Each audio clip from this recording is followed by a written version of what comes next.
Okay. Go. No, what did you say, Hamish? Fuck's Boy, sake. legit though. Oh, sorry, Mum. Like, I had to do some mad editing last time. I didn't edit that comment you guys made about Ben though, because he fucking got onto that. Oh, He of course, loves he it. watches everything, man. He watches he's everything. an avid. Hi, Ben. I saw that Actually, I'll podcast. talk about later. You know, Yeah. he watches every podcast in the world. He's Does gonna he? watch it. He's gonna see it. Oh, what's up, Ben? Actually, he'd have some good stories to tell. I never said from the anything, weekend, Ben. I respect you, mate. I respect you. Creagh just let us go at it. Let us dig our own fucking hole. No, I just figured I wasn't going to edit that out. It's too deep in the podcast. Seriously though, actually talking about fucking naturopaths. So when I was younger, I was allergic to like cats and dogs. And then Mum took me to one of them and he gave me like 2 drops of this, 3 drops of that, whatever, poked me there, fucking, whatever. And now I'm not allergic. Oh, really? Anecdotal, whatever. You grew out of it. I'm just saying it works. Yeah, you probably did 100 other things too. Might not cure. Bro, I was like 5. Might not cure. I reckon it'll cure COVID though. Well, I thought Pepsi Max was the cure. Oh, and Lemsip. Yep. Sponsorship announcement, Pepsi Max Raspberry. Yeah, we've been trying, mate. It hasn't I'm come pushing through it. yet. I'm going to start tagging them on my posts. You should start just tagging them in. Yeah, exactly. Right. So, I started recording, eh? Same as the last one. Intro's fucking halfway through. Yeah, Right. I know. Eh? Welcome to the podcast, everyone. Big full team tonight. We've got some special guests. We've got the Wolfpack team headed by Hamish Coulter. Hamish, you were at the Wolfpack event. Did you play a key role in that? Because you look like you were in a prominent position, hanging around the back room there. Yeah, I strategically placed myself in the corner there, so when every lifter came out, you could see me there. I was just hanging out with everyone, just reminiscing of being a lifter. 90%. But no, 90% of the live stream was you. Amongst it and feeling the vibe. The only position that Hamish played was fucking trying to kill Wade in the warm-up room. Oh, yeah. So you got a story there, Hamish? Yeah, I reckon. Unloading Oh, bars like a rookie. Well, everyone knows the rule. You're allowed to have 2 20s or under on one side of the barbell, but I don't normally train in the monolift, and the arms were in, and there was one lift on each side, and the bar's bent, to be fair, Rog. It was bent before the incident. No, it's not. We'll go with that. And I now. took the 25 off one side, and there was still 25 on the other side, and Wayne's sitting over here. It was all the big boys. There was like probably everyone there, about 30 you guys. didn't do it in front of all the boys, And did it you? started going up. What a shame. This sort of pace, it was really, really fucking slow, and everyone's sort of looking at it, and I'm holding a 25 kilo plate, and I'm like, can I get some help here? They're like, go and help the rookie. Go and help the rookie. And then suddenly, and the plate flipped off the end there, just missed Wade, who was sitting there, and then the bar flipped over and just missed him too. And everyone just laughed at me. No one was worried. So, and I thought Jackson would kick me out, but he didn't. So. You were close. Oh, I'd be worried for you if it hit him, but you're lucky. Yeah. You're lucky this time. Sorry, man. It happens to everybody when they first go into a gym. Yeah, the mono lifts were great for the warm-ups, and I think everyone got their warm-up attempts in. It was good. Cool. Thanks for that. Thanks for that description, Hamish. So welcome, Jackson and Kris. You guys are they Wolfpack? Is it the two of you, or is it there's Jamie as well? Nah, Jamie as well. And there was another guy, Syria, the Mumbai Mountain. We don't know where he is now. He might be locked up in freaking like, I don't know, China somewhere. We don't really know where he is, but nice. And yeah, 3 of us. So 4 of us. got 2 out of the 4. So how did it go, lads? What's your take on the day itself overall? He sends like 1 message a month, and then like he gets, it's like he's like in prison. He gets his cell phone usage time, and then sends 1 message, and then disappears for another month. But no, we were pretty happy. We got a frozen Kris there. Yeah, I thought you were smiling at the screen. He's got a long smile, eh? Yeah. Got no it's video. a good shot, though. Where's my video gone? All audio. You've just taken a picture of yourself, mate, and plastered it there. Oh, Jesus. Oh, yeah. Welcome to Zoom, bro. Welcome to the 21st century. Mate, this is a stitch up. It's all that shitty internet out in Lincoln. He's out in the Oh, yeah, to be fair, it might be Lincoln, eh? Yeah. Dial up. Oh, he's still stuck on dial-up. Wait for the tone. Can you hear me, though? Yeah. We've got your smiling face there. That'll do. Jackson, what you saying? Yeah, no. So, I mean, we're pretty happy. To be fair, I think both of us were stoked in terms of how it all came together. First big comp, and like we talked a big game, so You had to deliver, didn't you? we sort of had to deliver. I made a bit of a post on Facebook, but it was honestly a roller coaster getting ready for it. Yeah, would you want to take us through that? I mean, it's obviously every meet's got some, good, bad, ugly. So yeah, and without throwing anyone under the bus, I mean, as you get close to the time, you think you've got stuff. I mean, you guys know me. I'm a planner. I like programming. I like that sort of stuff. And I thought, right, we've got this down packed. We've done this, this, and this. Said to Kris, "What do you reckon?" He's like, "Yep, we're good." And 10 days out, probably stuff starts to go sort of like downhill. And I was like, oh no, just various things. This isn't going to be ready. This person's not coming. This person's pulled out. This volunteer's just like bang, bang, bang. Yeah. God. I mean, the athletes, you kind of expect that, but it's pretty rough when it's people that you're relying on to help out. Oh yeah, this is like some athletes, but like also bits and pieces of the meet. How about that grandstand? So one of them, so 2 days before the meet, I've got this grandstand booked. 80 people it's seated. It's on a trailer. So we go pick it up. They've told me it's X amount high. 3 meters, wasn't it? Whatever. I can't remember what it was exactly, but we get back to the gym and I get out the truck and I look at the grandstand, I look at the door, I look at the grandstand, I look at the door, and I'm like, no, my perception must be stuffed because they've told me it's this high and I know the door's this high, it's going to fit. And I just look at it for a bit, and then a couple of the other boys look at it and they're like, bro, that's not going to fit. Mate, we knew that wasn't fitting. As soon as they rocked up, like, mate, there's no chance that's getting in this door. This is, yeah. So we took it back. Didn't fit. So all of a sudden, I've sold it the whole time. Grandstand seating, no shit seats in the house sort of thing. And, but, managed to pull together, I think it was a 60 or 70 person grandstand. In about half an hour after that, I just got on the horn to a few people, and we just had to sell our cars to afford it, but it's all good. It's all good, yeah. Both now driving fucking Corollas. Yeah. But yeah, so there was still no shit seats in the house. So there was some pretty big boppers sitting near the front there, so I would have hated to sit behind them. But yeah. So yeah, I mean we were stoked how it turned out. Obviously, pretty much straight away after the meet, we're like they're talking on the Sunday. So we had a big night. Hamish can attest to that. I think everyone from the comp had a big night afterwards. We'll touch on that later if we've got time. We'll touch on that later on. That needs a whole debrief of its own. We can do a whole episode just on that. There are some videos, I believe, which we'll get your hands on. And There's not, is there? They're undercover. Hamish obviously hasn't seen it. Oh God! I do remember taking a video of you on the dance floor. I mean, shit. Have you got that video, Hamish? Okay, flip it through. I mean, you could definitely move on the platform, but maybe just keep those worm moves to your OnlyFans, bro. It's Why people pay for that stuff, bro? Yeah, you just got a free preview. Top. But and then we're back at the gym at like 11:30 the next morning. Packing up. It's like a fucking bomb site, but it's all good, But then straight away, me, Kris, Jamie, Muzz, etc., all there, and straight away the three of us are talking. It was sick, but we're quite okay with being quite critical of it as well. Well, you got to be. I mean, it's your first time, I don't think Pro Rule started necessarily with all the fanfare, so these things take time, I mean, the main thing was, you managed to pull together the, top lifters in the country for the most part. They were all there. Gave them a good platform. There was a good warm-up area. They knew what they were doing. The briefing was fantastic.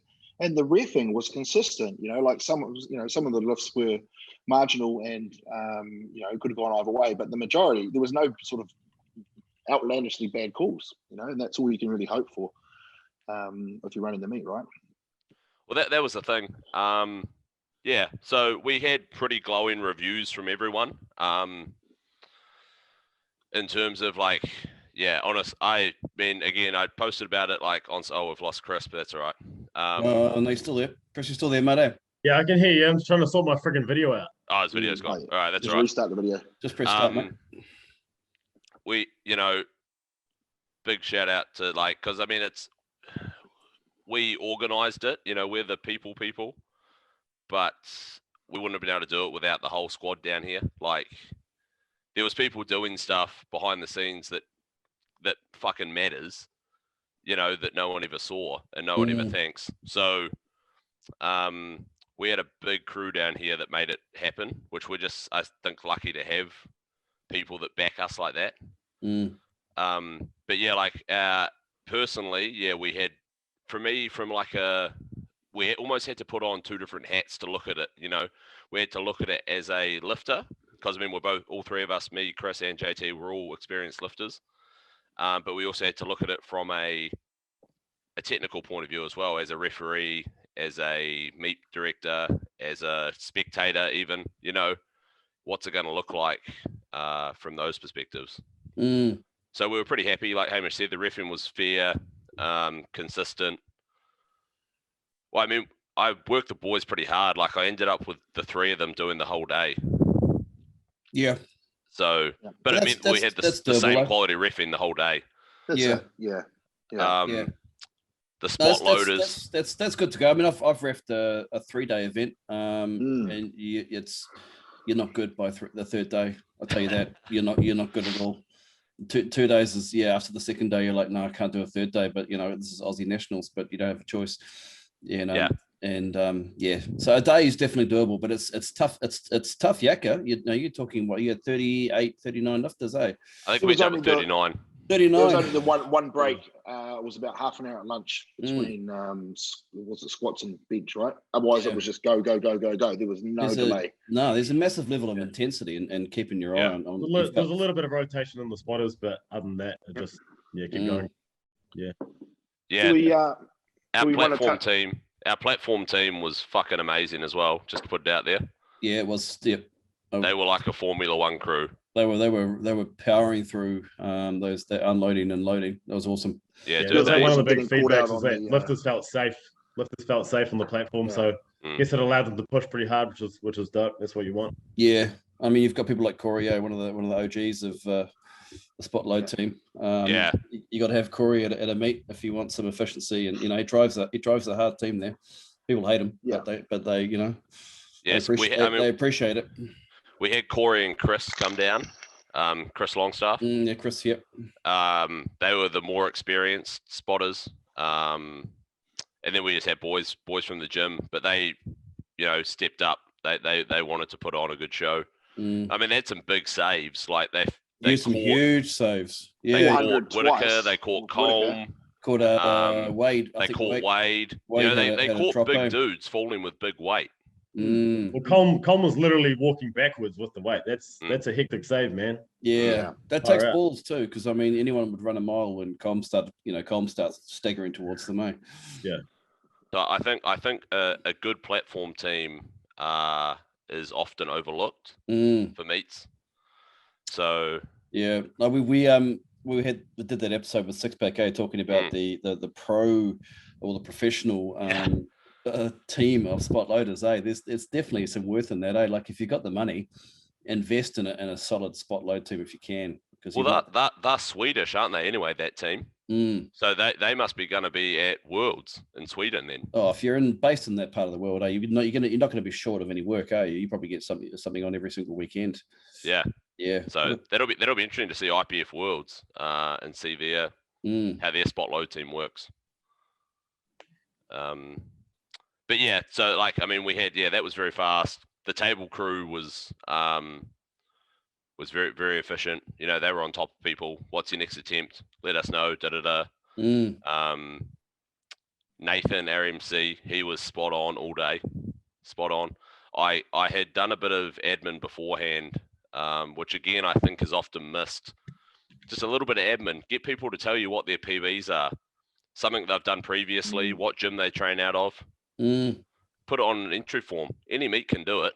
Yeah, it makes sense. You'll hear that. What's that dude that does the big dogs? He does a really good job. Tim O'Shea. Yeah, Tim O'Shea, brilliant. He's great. Yeah. Because he does his homework. You don't even need to remember it. You've got it on a sheet of paper in front of you. I printed it out and gave it to Nathan and just said, look, here's all the lifters. So then he can tell the crowd, oh, they're going for a PB. Or, oh, they train out of, train out of previous PBs, previous records, particular teams they're with. Yeah. Fun facts.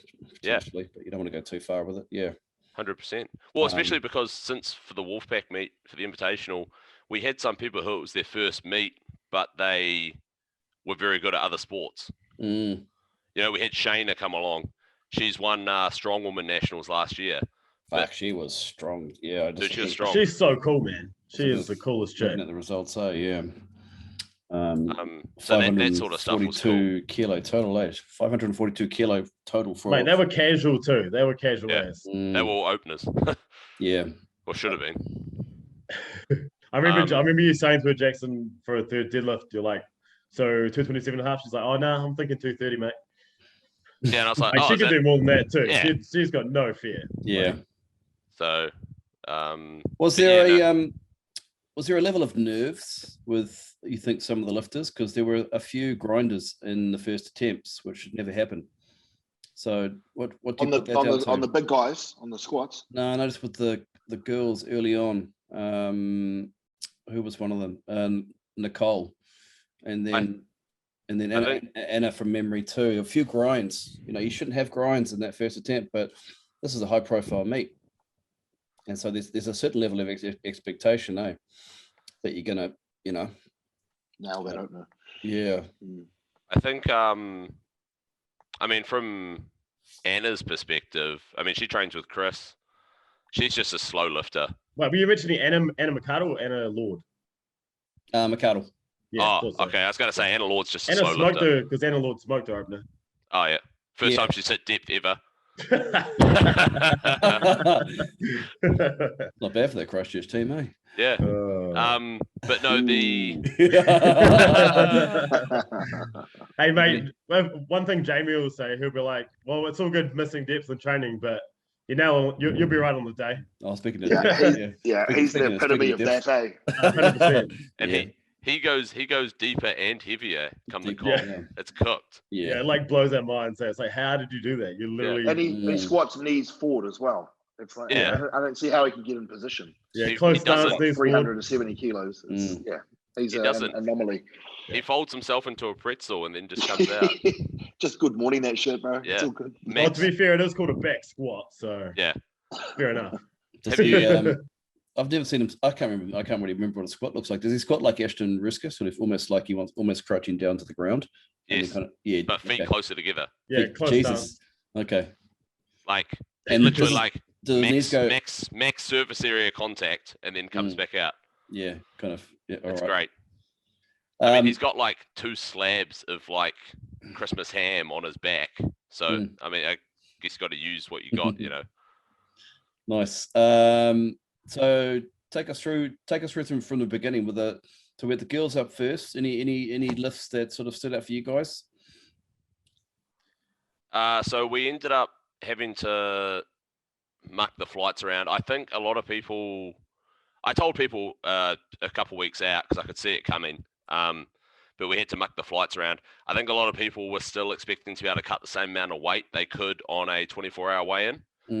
But we did a 2-hour weigh-in because I'm much more of a fan of that. Just lift at what you weigh. Don't muck around with it. Did you have many lifters who missed the class that they were aiming for? A lot of people told me beforehand, like a few weeks out. They were like, look, I'm not going to make this. I said, okay, all good. Don't worry about it. We'll just put you in the class up. With it being our first year, I was thinking we'll be quite lenient on that sort of stuff. I had probably, I think 3 or 4 lifters on the day miss weight. But most of them told me beforehand. So we had the first flight was the light girls and the open girls, so the under 65s and the opens. So what were the weight classes you had on the day, Jackson? So we did it. All of our comps are going to have at this stage 3 weight classes for girls and 4 for the guys. So we have. So when we came up with them, we sort of looked at where's the most competition in terms of New Zealand lifting. So we did under 65 females. Yep. Under 80 females, and then open. Okay. And then for the guys, we did under 85, under 105, under 125, and open. That seems like an even spread given the nature of New Zealand lifters anyway. Yeah. And it just lines, especially with the 2-hour weigh-in, it lines up nicely for, say, a lot of the guys that might typically cut to under 80 for GPC or IPL, or they'll be sitting at 85 anyway on a 2-hour weigh-in, you know? Yeah. Whereas then a lot of the IPF guys, who we ideally obviously wanted to come over, who would cut for the 83s, would typically be 85 as well. Yeah. So it was an attempt at trying to get everyone Just to be a little bit heavier. And catch everyone in the same class. Yeah. So you feel like it worked quite well? Yeah, because people couldn't run away. Yeah. Well, it made more competition. It was good. Just push people together. Yeah. Full podiums, eh? That's the goal. Yeah. Always go for the win. That's the other thing. No records. Nothing like that. Everyone was just going for placings. Everyone was. It's easy. You totaled, 600. You totaled 602.5, or you win. Doesn't matter, So there was no overall comparison, no Glossbrenner or not interested. No, you're there to win your class. That's it. Yeah. Just because, you're always going to get arguments otherwise. Really. Well, I saw a couple of comments about overall winner, whatever, but obviously. Who said that? Was it us? Well, no. Just on some people's, Instagrams and stuff. But I didn't think we'd had a points comparison between classes, which is fair. It's impossible to really, the under 85 versus, Colm. It just doesn't work.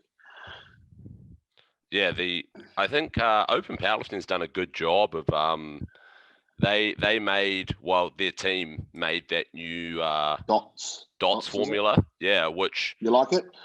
Well, it's much more even playing field than like Wilkes or Glossbrenner. It's still very female dominant. If you look at the top lifters, right? I think the top 10 might be all females.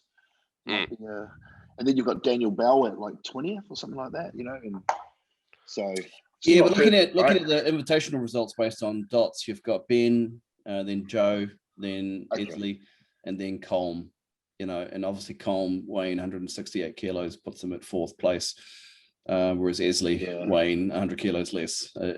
Even Joe totaling 60 kilos less at 35 kilos less body weight. Yeah, it does. I'm in the same class as well, right? So I'm throwing some of the ordering around, and to be honest, actually Glossbrenner and Dots, there's not a huge difference. But when you I was wrong. Daniel Bell was at 37, and Yuri, the top male, he's in 9th place, right? So. I guess what you've got to consider, you can use all the formulas under the world, but what it comes down to, what Jackson touched on before, it's the total. Yeah, it's how much you lifted. Yeah, take into consideration, you don't want to put Colm up against Esley because she's never going to achieve that level of, she's never going to get 980. So you need to have some sort of differentiation, genders and classes. But keep it nice and simple, because there's how many formulas? There's 12 different formulas on this list here, Jesus, one called AH. Oh, is it already up on Open Powerlifting? You sent it in. It was up day after. Yep, day after. Oh, efficiency. Mate, no messing around here. Mate. Well, I'm still waiting for my Capo results to come up from 2012. Is that your job, Greg? Capo t-shirt on. My Capo t-shirt, yeah. That's an ancient relic, that one. Sorry, I lost that shit, mate. I lost your results, Hamish. Greg didn't want to put them up because you beat him. Probably. No, Carpo never made the cut for some reason. I did actually ask because obviously Carpo morphed into IPL and Z, but yeah, this was previous to Dan's time. Yeah, those results are missing. That was the predecessors. Oh, it would have been Damo too. But if he wasn't able to, too late. Unfortunately, those results are lost to the sands of time.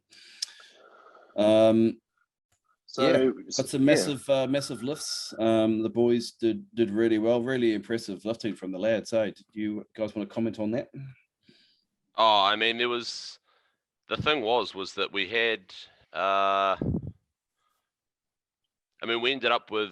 I would still stand by. We ended up with New Zealand's strongest powerlifting meet ever. Yeah, that was the statement. So did you achieve that? I believe so. Yeah. Well, there's like 3 900 totals. 4. Oh yeah, 4. Like that's mad.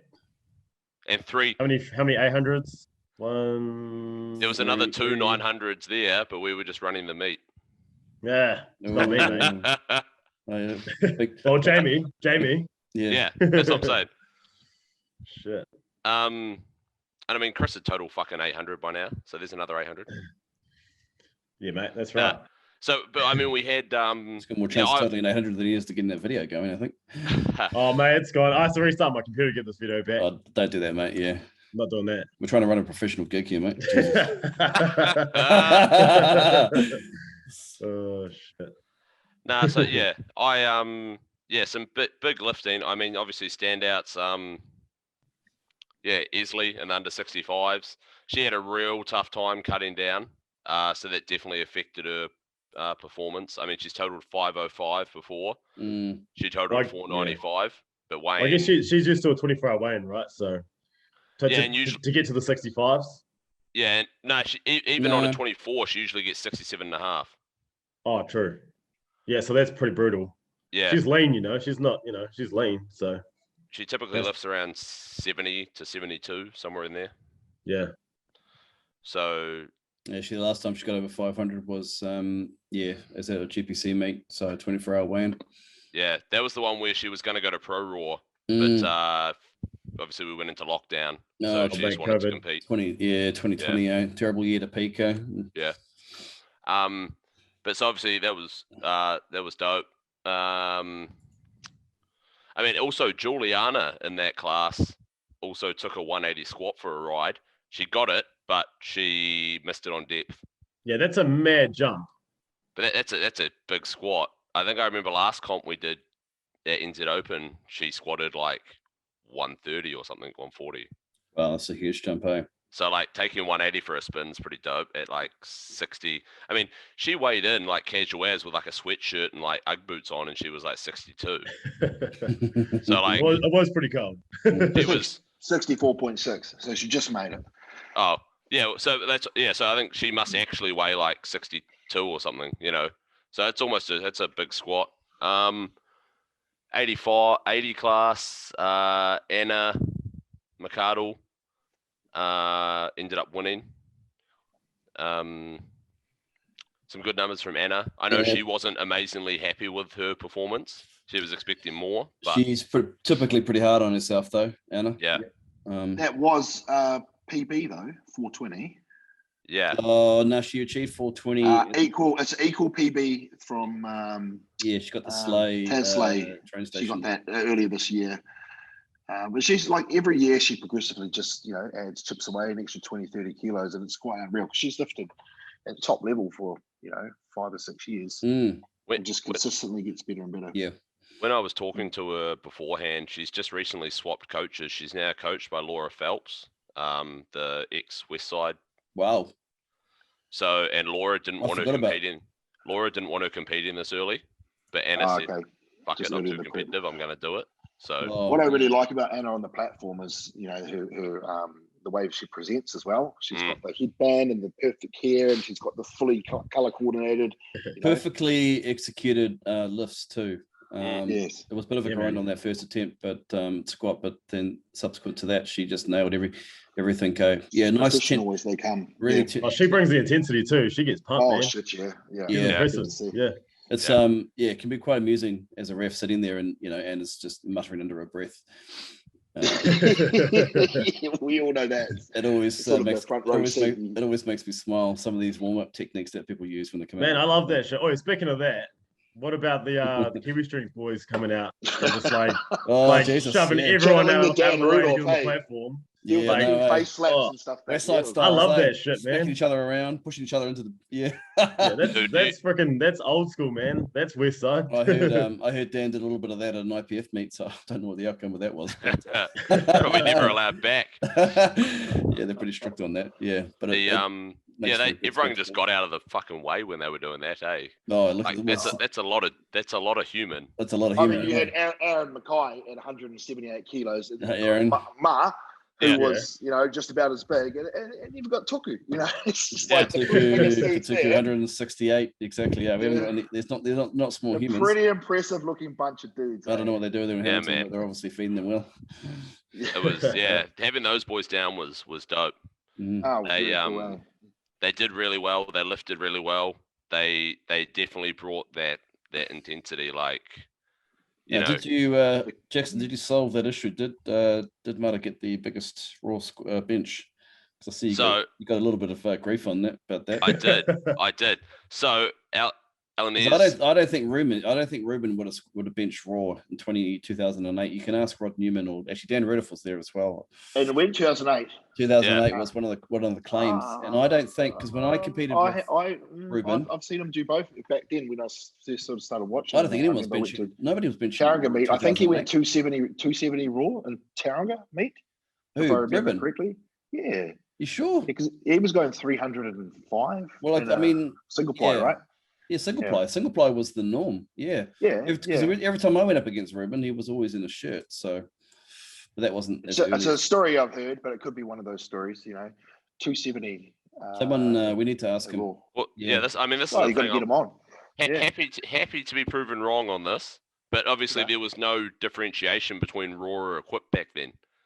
Yeah, because the whole meet on open powerlifting says single. Everyone, because single. Well, there was that raw didn't become a thing until 2013. He may have squatted in a squat suit. Yeah, no, exactly. Because I would still say that it was single. Yeah, I used to do equipped squat Mm. and bench, but deadlift raw. So it's definitely obviously. Elnez though, that's a possibility. Elnez at the Oceania. Yeah, that was an Aussie. That was also in Tauranga, if I believe. He went 265. No, that was an Aussie. That was in Melbourne.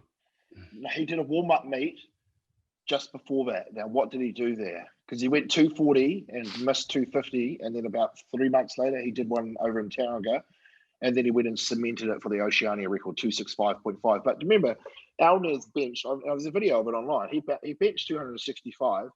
It's about body weight. In Jandals, in a field at some field days thing. So, really? So it could have been touch. It could have been touch and go. We can always ask Elnez. Have to get them on. I think that one that you're talking about, Hamish, in Auckland.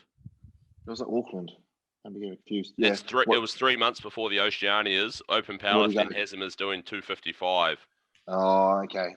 Yeah. So 262.5 is the most by a Kiwi on New Zealand soil, or anyone on New Zealand soil. Well, the heaviest recorded, like on New Zealand soil. Mm. Yeah. Because there would have been some benches. Didn't they have the IPF Worlds at one stage here, or Oceanias, or no? Yeah, but that's back when it was equipped. Okay. So Geordie because wasn't that the one that Geordie got kicked out of? Oh, Geordie gets kicked out of most competitions, mate. Yeah. Anyway, he's the library of all that stuff. Anyway. Yeah. So I mean, on that, I mean, you always ask Steve. Ruben, Steve Mitchell. Ruben is a strong bastard. Yeah. If you're up there in the same sentence with Ruben, it's bloody awesome. So. Yeah, one of the OGs. Well, let's get him on. That'd be actually a good yarn, actually. I was actually super surprised that Ma didn't hit that 270. Oh, that 262 was real nice. Yeah, like I don't know if he just had a bad day. But yeah, very, very surprised because his training leading up to it was stronger than ever. So yeah, Yeah. But I'm you not know sure what it's like. You know what it's like. Your training goes well. Oh, but yeah. On meet day, you don't always pull it together. So he's still a young prick at 32. So plenty of opportunities. Oh yeah, he'll do it again. He'll go over 600 definitely. Yeah. So how about that setting of the bar from Joe? Wasn't that awesome? Mate, that guy. The spotters were holding. We the had to bar get the whole down spotter while he team was to hold the getting in rack. there with his back. It was crazy. Yeah, I gave the spot team a brief beforehand, and I said, look, about 10, and I said, right, when any of the big boys come out, but especially Joe, you need one person on each corner holding down and pushing into the rack, and then someone go behind him and center him, and that's it. Let him do his thing. And they were like, "Oh, what do you mean?" Because a lot of them hadn't You'll seen see, him you'll see. lift. No, I saw their faces. This is pretty surprising. And then he comes out, and honestly, the bar comes off the rack about 2 inches, even with 400 on it when he smacks it. Yeah. And then how easy does he unrack it though? So pop, and then just step. It's just like perfectly. He's ready to go. Ready to go. Yeah. So what actually happened on that first attempt at the 400? So he got 380. Yeah. It definitely didn't look like the Joe we've seen in training. No, he had a slightly. Would he have said that he had a rough comp, or it wasn't quite what he wanted today? Oh, it was way off his best. Way off what he wanted. I think his Instagram post, from what I remember. But it almost. I mean, if you rewatch the live stream's still up, if you rewatch that squat, he basically squatted it on one leg. He had some mad hip shift, which is very, very unlike him. And so then I think that just translated over to his 400, his 402 twice. The first one, he said his reps. I think he sort of fell out of the line of the reps. Yeah. And it just pushed him back, and he tried to push out of the hole, and there was just nothing. And then obviously on the second one, his third attempt, he got out of the hole, but you'd be knackered by then, surely. So yeah. How many wrapped comps has he done? None. This is first. This is the first time in wraps. I mean, that's a big thing to be going 400 plus. The first comp ever in wraps, right? Yeah. That whole setting your leg and getting it wrapped and making sure the timing's right. Because I remember the first few times I was getting the timing wrong, and if it was a minute too soon or whatever, I'd lose the feeling in my feet, and still do after your wraps, Jackson. That timing's everything. So, yeah. The one, you only go halfway down too, eh, Hamish? Is that 10? Well, just about a third down.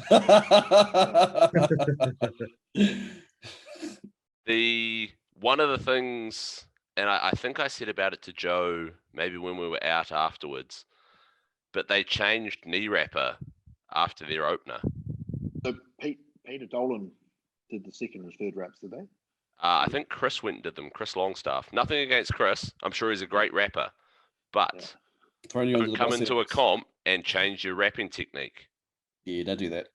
Especially after you've just done your opener. Don't change anything. At that, unless you self-wrapped your opener and you're just, to get that easy. Yeah, 100%. Yeah, I'll do that. But yeah, no, definitely don't want a different style. No. So I'm not sure. Yeah, why? It might not even been the wrap, but it might have been the fact that it was different. Throw them off mentally. Throws you off, yeah. So it was a PB attempt as well. Don't discount 400 kilos on your back, big fucking. And like anything can break down, and then that's it. Yeah. 100%. He didn't even try to squat the 400. He just went down the first one, and it's like nah. Has he hit it? Save it. Anything close to it in training, or close? He's gone over that in training. Yeah, he's gone over. I think he went like 410. Oh wow! I don't know if Nick from Viking was talking shit, but he mentioned 420. But I think he might have been talking shit. That's not like Nick. Definitely 410. He definitely went 410 in training. A different thing. Your own environment, and you can time it perfectly and perfect wraps. We can always reach out to him and get him on here. Just fantastic to see Joe out there in wraps, Oh yeah. But the potential of that guy is just unlimited. He could be a 900-pound squatter.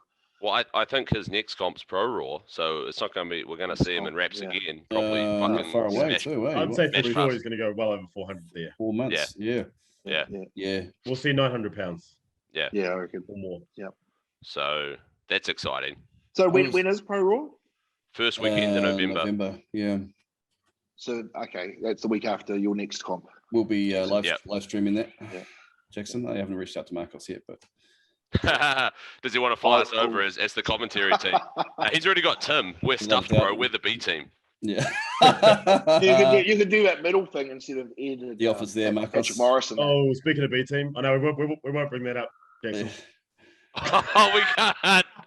No, I don't think it's a good plan. I think. Sorry, next subject. Well, let's dwell on that one for a sec. It's, Hang on, yeah, that's a. If anyone's listening to this understands that, they'll find it fucking hilarious. we leave it there. We leave it He there, can right? do his own podcast on that. Yeah. But it's okay. So anyway, I'm afraid to let Ben on a podcast. It might be the end of our podcast. I would be very, very fucking afraid. Yeah. oh yeah, I think Spotify or one of them anyway will kick us off. see the open females was fantastic. So obviously we had Shayna, her first powerlifting comp. Hopefully not her last. Hopefully, I've already had expression from her that she's keen to do another comp. So she just loves it. She's chill. She's cool. Enjoyed powerlifting. So she's keen again. We had a lot like a fish out of water too. It seemed quite straight in. Well, yeah, she just got in there, did it. Seems to have taken well to everything. So I think she'll definitely be in for another comp at some stage. Yeah, just I mean, it's a classic example of that the hidden, troop of lifters we're out there just doing different things or doing their own thing. That given half the opportunity, come along and smoke everyone. Yeah, man. Honestly, what do you like? New Zealand lifting. New Zealand has some super strong lifters around. Super strong. You just have to find them. That's the hardest bit. Yeah. Because everyone's a lot of them are very, very humble and chill and don't post a lot, or you know what I mean? They just train at home gyms. I remember talking to Dale Shepherd once because he had a gym in Otahu, in Auckland, and a bunch of island boys there, big boys, naturally strong. They come and warm up on your max, like the saying goes, and but just your max. Yeah.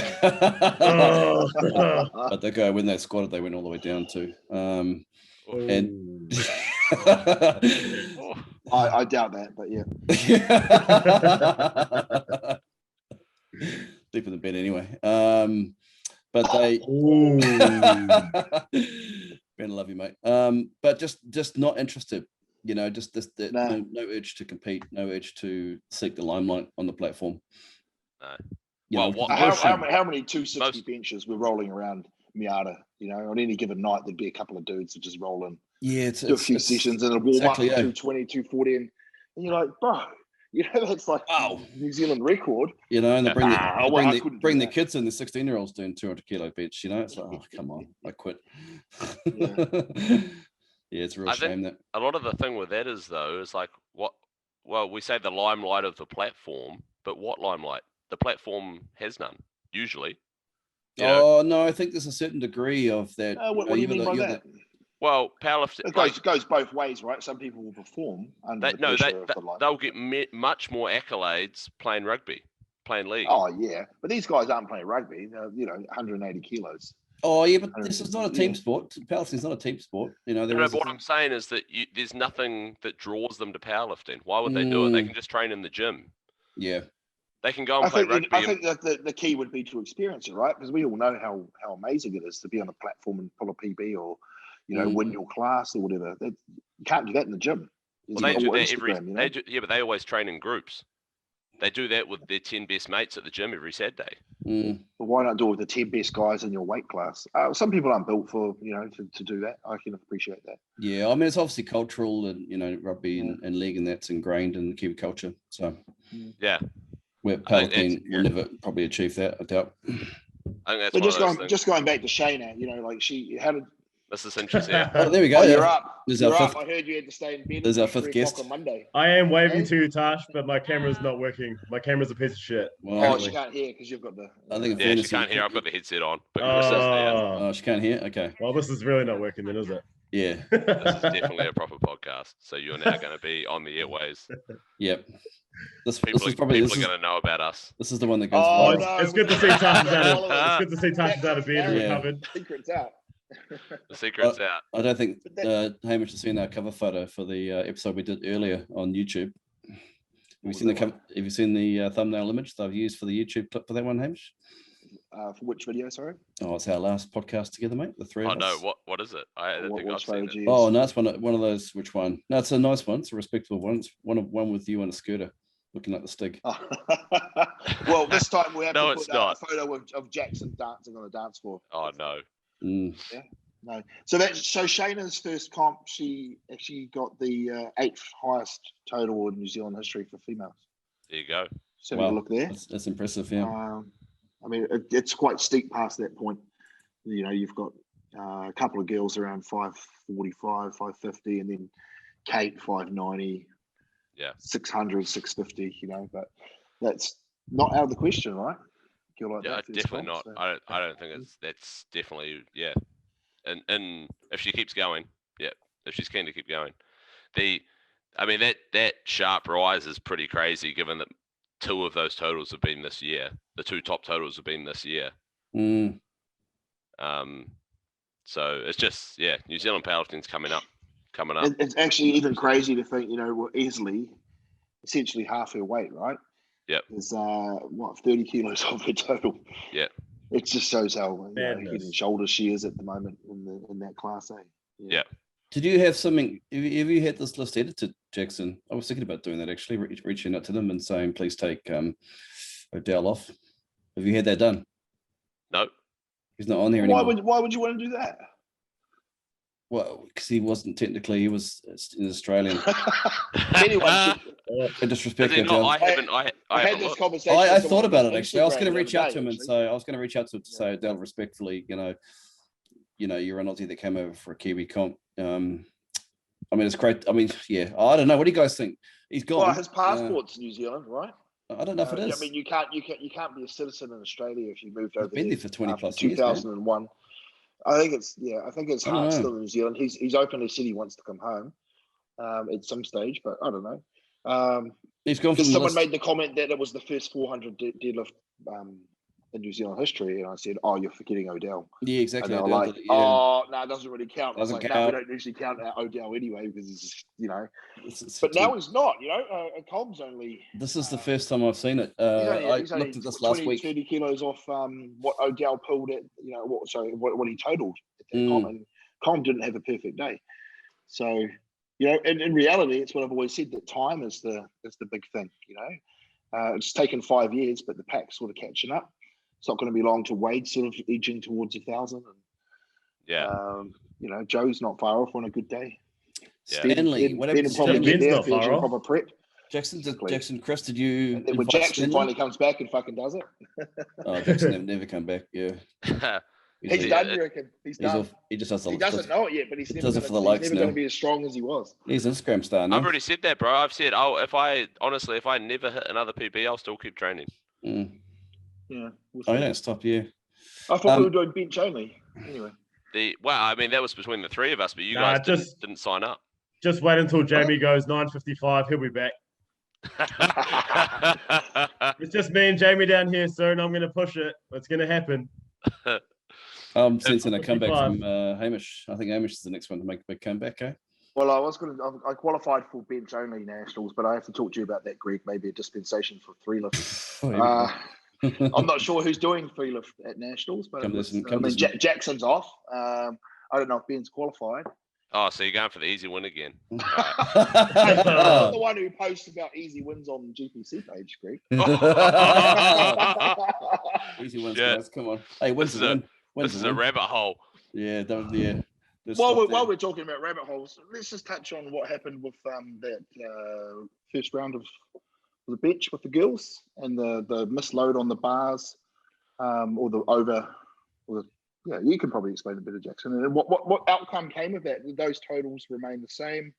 No, we awarded them. We awarded them the weights they actually lifted. Do you want to just give some background on what happened there? Right. So we coming into this meet, we were going to use open lifter because we'd had a lot of support from open powerlifting, and that's the software that we've basically always used since it came out.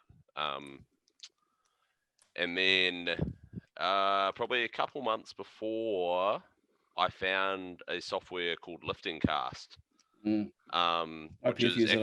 which is actually developed by the USPA. PA or APL? Yeah. APL? So APL or PA? Yes. No, USPA. USPA. Okay, the IPL Yeah. people. Okay. Yeah, so the IPL affiliate in the US, and they actually make it a requirement, I believe, for their meets to be run on Lifting Cast. So Lifting Cast is that because they get a cut? Where's the money go? Yeah, so you can run it just browser based on a single machine, and it doesn't cost anything, just locally hosted. That's good, like a free version, yeah. Or if you want to run it cloud based, which we did, you sign up to pay 75 cents a lifter at the end of the meet. No, it's fucking nothing. Which is nothing in terms of running a meet. Yeah, that's nothing. Pocket change. But it gives you the ability to run the meet software on multiple machines. And also, we didn't make use of it because we have a different light system, but you can run the software on a smartphone or a tablet. You see my favorite word there. Do you say strobes there, Hamish? There was strobes there. We were going to put strobes on just for you, but we actually had Jackson lights. Was a hard no. I put my foot down straight away. I was like, I'll break those lights if we put them on strobes. I was like, just for Creagh, do it for Creagh. Come on, anyway, boys. Kris, you're a fan. Yeah, anyway, hang on a sec. Kris, you're a fan of strobes, eh? Oh, definitely not, mate. What? Okay, that's it. Yeah, you were strongly outvoted on the strobes. How do I disconnect? I'm on the host. Just put Kris as the strobe. All right, strobes coming. Mate, I didn't think Ashton Roscoe was a fan of those. Yeah, I think we just need to get rid of those and forget about strobes. I'm getting strobes for the podcast. I'm sorry. Yeah. Sorry, Jackson. Yeah, look, he's already got his ring light there. Yeah, he's ready. Whoa! I'm gonna turn this. Your other YouTube that's for that's my OnlyFans channel, mate. That's for his OnlyFans downloading. Yeah, it's for a mature audience, literally. Yeah, it's for old boys and girls. So there's this Lifting Cast software, which is awesome because you can then run it on the it's cloud based. So then you can run it on multiple laptops, PCs, smartphones, tablets. So we didn't make use of this function, but you can have the referees have their phone or tablet logged in and wirelessly, and it'll come up with a good lift, bad lift, etc. And it puts it straight into the software. Oh wow! So the lights and everything is already in the software if you want it to. We obviously didn't run with that. We have our own light system. But so anyway, so we're running this on multiple machines, so then we can have it overlaid on the live stream. We can have it out the back, and we can have it on the and on the spot loaders platform as well. So we can have it. Negates the need to run single laptop with splitters, all the screens running off it. HDMI splitters and stuff, which can be a pain. Yeah, it's a nightmare. And also then you can there is very specific displays set up on the software for specific purposes. So the table has one screen, the live stream had another screen, which you can go and check, and it's the score sheet, very easy to follow, very easy to read, gives forecasted totals, forecasted placings, etc. And the spot loaders also have a very specific screen which tells them what plates to load on this attempt, what plates are coming up next in words and in pictures. So whichever way their brain works, they can. So it's very, very, very functional, very easy. It's a long story, but essentially what you're saying is your first time you used today. So yeah. So sorry, I was just explaining why we chose that. So it's very, very good software. We'll use it again. And so so first time we've used it. I've run a couple of test meets. You have? Okay. Like here, it's just at home. Yeah, you got to with new software like that. And then just purely breakdown of communication, hadn't told the table crew what steps you had to take in between the different lifts. And we get to the bench press, and the software was still counting the Alico as a squat bar. As 20 kilo, at 25 instead of 20 kilos. So it was counting a 20 kilo bar as 25 kilos. Same thing happened for a Decile 1 event up here too. Just the the bar weights change. Yeah, it got picked up within 2 or 3 lifts and adjusted. But look, was that the same software? It was different software though. That was different software. That was just So it could happen to anyone, right? Well, it's that communication between the platform and the table. It's not always as fluid because you've got a bloody noisy environment, So, and potentially some new people on the team. So hey, it happens, Yeah. So we ran with it, and then I spotted it on. I can't remember what lift it was, but basically it affected everyone's first attempt in flight A. Yeah. Oh, so everyone lifted in flight A. So everyone in flight A, the open girls and the under 65 girls. Yeah. It affected all of their openers. They were 5 kilos less than they thought they were. And so they based the second attempts on that being really easy, right? So the second attempts would have been harder, I assume, because then they would have been a bigger jump. Yeah. Oh, they were adjusted. Yeah, because you adjusted it within. Okay, yeah, between the first and second. We adjusted it. I think it might have been a couple of lifts into the second attempts, because I spotted it when I came out at one stage. Classic got caught like out the back, not being able to follow things. And no one else had spotted it, and we changed it. So we just adjusted the numbers afterwards. So you gave them what they actually lifted. Yes. And so was there any kind of feedback you got from the lifters on that? Was there, shit happens, it's all good? That's to be fair. It was more of like literally from the lifters, pretty much just shit happens. Still a sick comp. Well, we're talking 5 kilos, and we're talking between first and second attempts. Not the end of the world. Obviously, if it's third attempts, different story. But I mean, it sucks, but we learn from it. It's not going to happen again. I don't think there's any meet that's ever run perfectly. There's always going to be minor glitches, and I'd call that it's not a major. As long as it's picked up early on, that's not a big deal. Yeah, I know there are people that I can listen to this going, raising their fist at the podcast, but relax, you're not making excuses for it. Relax, people. It's not the end of the world. And you did the right thing by adjusting it to the number that they actually pressed. Otherwise, it invalidates the results. Right? Jackson's a penalty, can't count. So. So yeah, I mean, it was super niggly, like from a nerdy point of view, like mine. Like I usually get pretty technical on shit, so I was pretty pissed off with it. I took it as a mistake on my part. So I went and just said sorry to the girls that it affected the most, who were the first 4 in that flight. Because they missed their second and third attempts, didn't they? Well, they missed their thirds because effectively they had like a 10 kilo jump. Yeah, some of them had a 10 kilo jump. Which when you're benching 60 or 70 kilos is a big jump. So, but I mean, so completely my fuck up. But we adjusted it downwards, awarded them what they lifted, and carried on. But it's one of those things that if that's the only black mark that most people noticed, obviously we noticed more, me, Kris, JT. If that's the only black mark that most people noticed, that's an easy fix. You know what I mean? You can fix that easily. That's just we fix that next time on the software. Things you can't fix is that we fucking nailed is platform team, atmosphere. You know what I mean?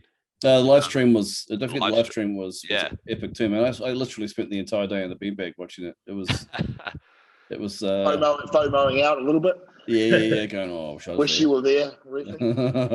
But no, even the live stream was awesome, mate. Like that camera crew, they're dope, man. They actually like work for Sky Sports, so. That roving I like the roving camera. I really like the roving camera. Yeah. So that's. I mean, you got to be mindful of Steve Lucius' arm. You got Steve Lucius' arm coming up every second on the squat, but you got to be mindful too. Once you get that out of the way, the roving camera took over. That's So again, another thing like that we picked up that we'd want to improve next time is that. So the thing with it is that the 3 guys that we had there, well, 2 guys and a girl that we had there, they had never seen a powerlifting meet before. They were not powerlifters. They're that's their job. Is imagine that being your first powerlifting meet too. Well, yeah, sorry, we've fucking like set this? you up for unrealistic expectations. But no, but so they didn't understand the timing. But you can literally, if you go back through and watch that live stream, you can see from the start where they were sort of getting the feel of like when to swap between cameras and what to do. I know it's a different change. It live stream improved as it went. Yeah. So over the course of the day, by deadlifts, it was spot on. Spot on. How many unique viewers have you got the stats on that? I think it's like 3K. It's up to. Oh, you mean at the time? It was 2,000 on the day. Wow, that's insane. And how many spectators do you think you ended up getting in? How many could you host in there?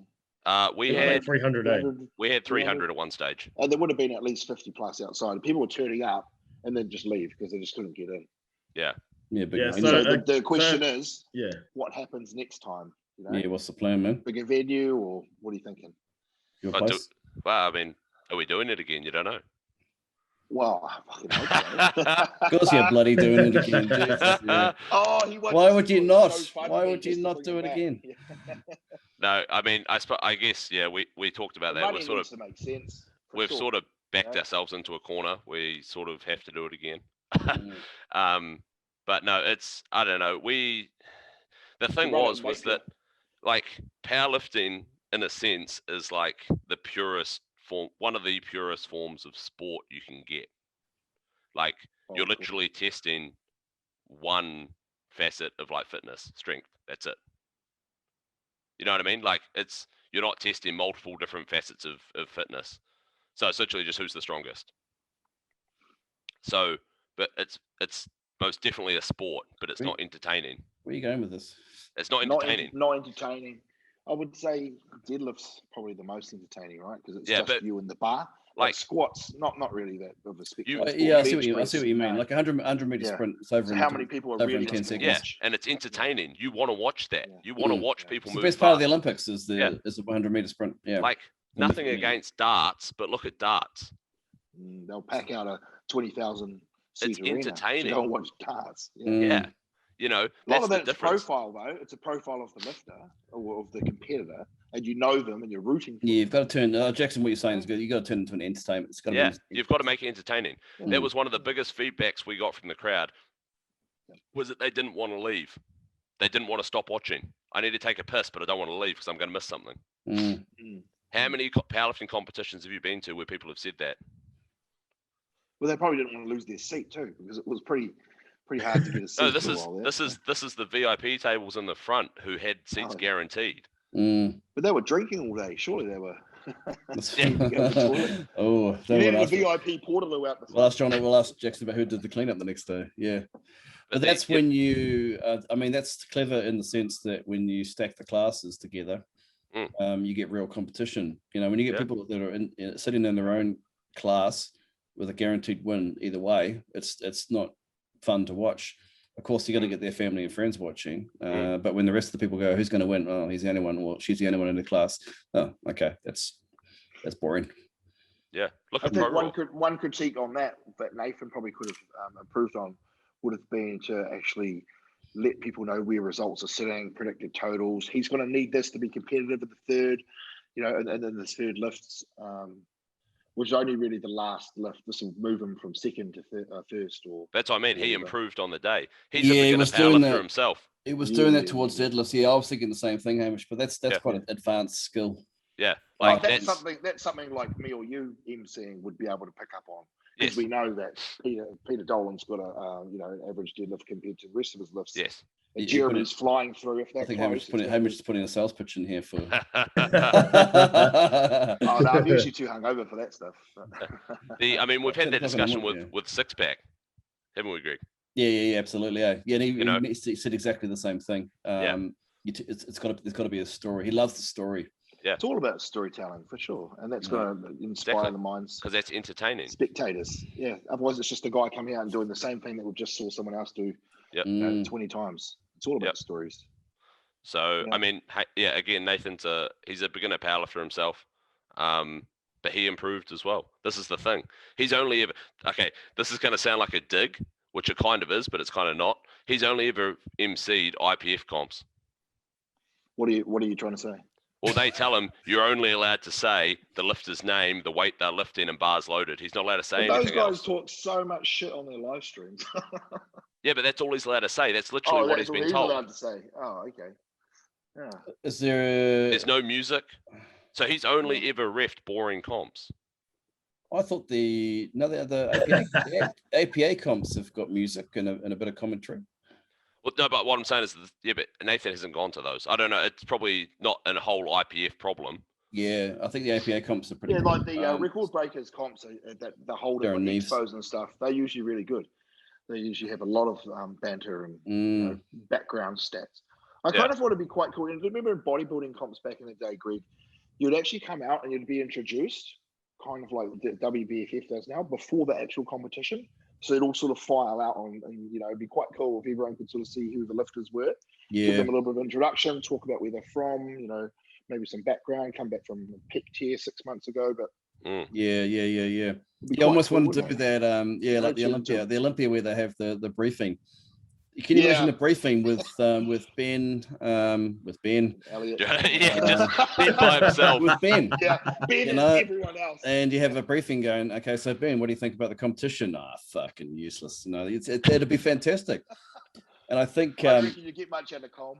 Nice. I mean, Jackson. I mean, potentially you could reduce the number of lifters and just have similar concept or similar idea to the big dogs and Wildcats. Just have 12 of the best, whatever, 15 of the best. 15 of the best males, 15 of the best females, and maybe it's 2 different comps on 2 different times, but it's a shorter day. Obviously, big dogs is quite a short day. We don't have the depth for that. That's the thing. We're in New Zealand, so but maybe I don't know. Maybe that's what we're trying to create. Maybe it's you've got five across 3 classes. Top 5. There's probably 5 at the top. At the top who aren't runaways. Yeah. I mean, you watch a sport, you watch a rugby game. It's only 80 minutes. You don't necessarily need to fill up an 8-hour day with an event. Imagine getting a whole beat done in 80 minutes, though. Oh, you know what I'm saying though. Even if it's 2 or 3 hours, you haven't got the same amount of lifters, but you've got the best of the best. So Well, maybe you're focusing on that live stream or even getting it televised because it's strongman's over a couple of days, but you watch the highlight in 60 minutes, right? And it's quite entertaining. So. Well, that's what they were going to do with Sheffield, wasn't it? They were going to have a press conference the day before that SBD Invitational over in Sheffield. Press conference the day before, matchups, et cetera, et cetera. I mean, that would be. Yeah, I like what Two White Lights did with the Raw Nats as well, with Ashton versus Bryce and stuff like that. Yeah, the matchups. That was fun. That was cool. That's good stuff. It's funny the lifters don't necessarily like it. Adds pressure on, but from an audience perspective, hey, it's like, well, okay. Oh fuck yeah! No, why wouldn't you like that? That's awesome. I mean, the thing with that, but if you look at like Pro Raw, or even I suppose, I mean, I don't want to sound arrogant, but ours to a certain degree, we had people fixated for 8 hours, 6 hours. You can do it. Pro Raw has a crowd of 3,000 for like 8 hours a day. It's the biggest stall at the Arnold's in Aussie. Yeah. It's ridiculous. And it's powerlifting. Yeah. I mean, you've got a captive audience, haven't they? Because people have come to see many things. So, dude, people will fly over there just to watch it. It's crazy.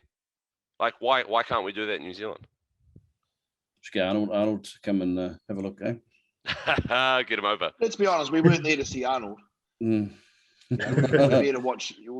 Sort of Marcos Crozier that Gwayne Johnson. That 400 kilo squat that he gave the. Yeah, he rips Arnold's arm off. I know he's thinking he whacks Arnold so hard. Bang. Yeah. I don't think Arnold never did it. Who would be the equivalent of Arnold? You got to get there. There's not really anyone, is there? Probably you, Hamish. Oh, wow. Well, Oh, we could get Greg Turrell in there. At the same I age. tried to get Hamish there, and then he tried to kill one of my athletes. So yeah, shit. You still owe me $100 for that. who? Have you apologised to Wade, Hamish? Yeah, I bought him a drink. You can say it publicly if you want. No pressure. No, I'm not going to do that. So one of the best moments of the meet was getting through the first deadlifts for the men and the open men, and everyone's got their soft suits with no t-shirts on, so you get to see a bit of all the girls were Tyrone anyway. Man, you've been banging on that for years now, eh? Just let it go, man. Because I had to see this from out in the. Oh, mate. Jesus, I know my kids. And you would not believe the size of the guy in a soft suit when he rolls out there, no fucking neck, arms out like this, and the whole crowd was just like, oh. Yeah. Never seen that kind of reaction before. My kids walked past the live stream at that time and went, "What the hell is that?" Yeah, it was actually breathtaking to see the size of this guy. It's the beast, eh? Yeah, 170 odd kilos, veins all down his arms, and just unreal. And then when he pulled that 400, the whole place was just rocking. Oh man, that was epic. Power. That's always the best. It's the best time of any meet, eh? Is a deadlift, so it's I love that it. Last deadlift. I mean, those third attempts, already secured it, but 400, unreal. Chris got a sick video of that. Yeah. Oh hell yeah! How heavy do you reckon he could have got that mate in the weekend? 400. 410, 420? We'll never know. Oh. He did what needed to be done, right? If he had got that 380 in that third squat, or even the second squat, if he didn't miss the first one, that would have been pulling for 1,000, which everyone on the live stream thought he was. That was my shitty maths. I thought he got the 380. Yeah. Jackson, you're coming across as the weakest link here. I was sitting there like, oh mate, I'm the weakest link by far. Yeah. By far, I'm the weakest link, but they keep me around for some reason. To be fair, at the back, we're like coaching like all day. We're not just running the comp. We're trying to do like everything. It's crazy. Dude, I racked like 70 knees that day. Oh, wow. Forearms, are they still pumped? But yeah, I think they've still got a pump. Like, I'm still feeling it. You just walk out there and your arms are just like, I can't even put my arms down. Yeah. I was like, Hamish, look at this. My arms were just. Did I say to you, wouldn't it be great if you could rap with your calves? Yeah, well, I mean, imagine the size of my calves. That'd be huge. Oh, you actually had calves, yeah. Nice. Let's wrap it up soon, eh? So, Kris, any final words, mate? Any final words to summarize the day? Oh, mate, it was just insane. I thought it was pretty cool. I don't know if you saw Coleman's video, Harry's they're asking what his favorite part of the meet was, whatever. And he's like, it was just the crowd. It was the crowd. It was the support from the crowd. A lot of these people in the crowd don't even have a clue what powerlifting is, or they might have just seen us lifting in the gym. So I guess they got a bit of an idea.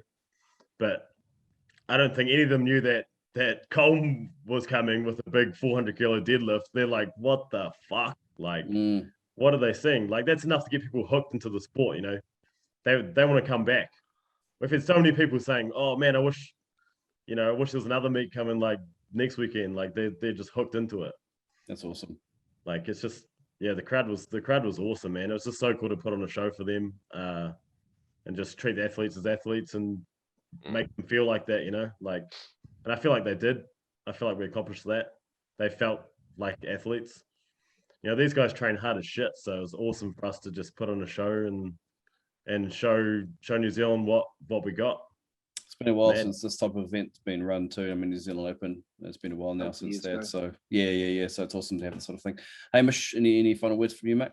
Oh, I mean, the whole New Zealand powerlifting community was really grateful to you guys for putting this together. It's a big effort, and you guys have done it, solely by yourselves, not with federation support or anything. And it's just amazing to see. It would have been better if you were on the platform, Jackson, but we understand you didn't want to be exposed, so it's fine. Always a thing, every opportunity, It was fantastic to see, Ben Creagh actually get a good meeting. Oh, mate, he was awesome. It was funny because he was really humble in the squats, and he finally got all the squats in, and he turned into Ben. But no, all credit to him. Like he's proven that he is, the top 125 lifter in New Zealand at the moment. Oh, without doubt. With Jackson out of the way, he's kind of got open reign. So it'd be good to see some more guys come back. Jackson's He's trying. He thinks he could just, he thinks he's throwing the bait. He's trying to hook me back in.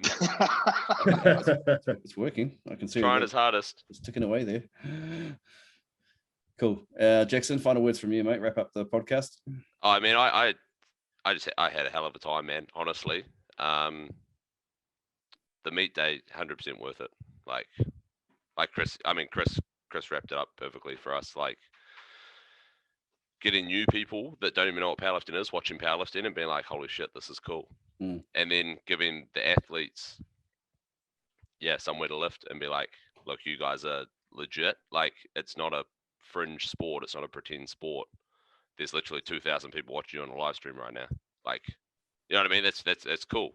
Yeah. Hard to come by. So we'll just see where we end up. But I think my favorite part was at the end, like Hamish is saying, at the end of the deadlifts, everyone's walking around no shirt on.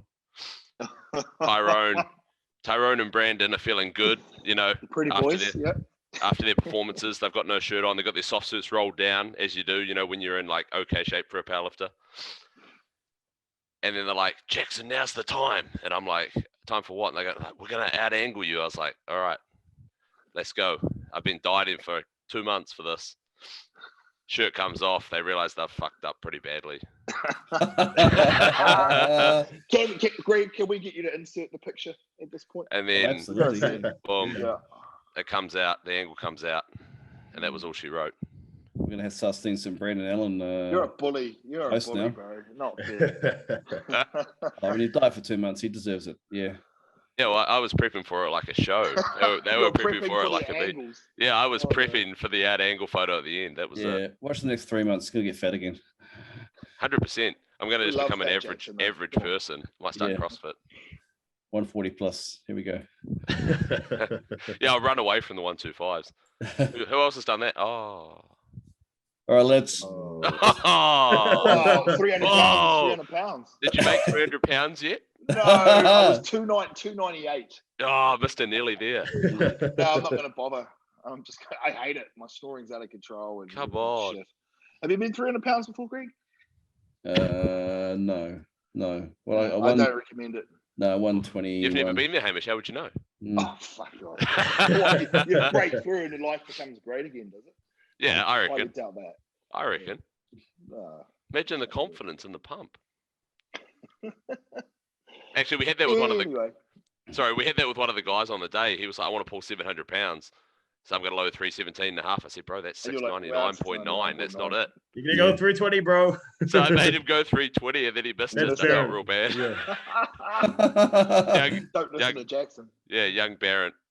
He had a good day, though. Fuck, he had a good day. He did. He lifted real well. Yeah. But the man. Anyway, sick meat. Sick lifters. Yeah, might be nice back. work, boys. Keep it up. Do it again. Repeat it next year. Watch this space. Everyone's going to expect it. Hopefully everyone enjoyed the podcast. We'll catch you all next time. See you, team. Laters.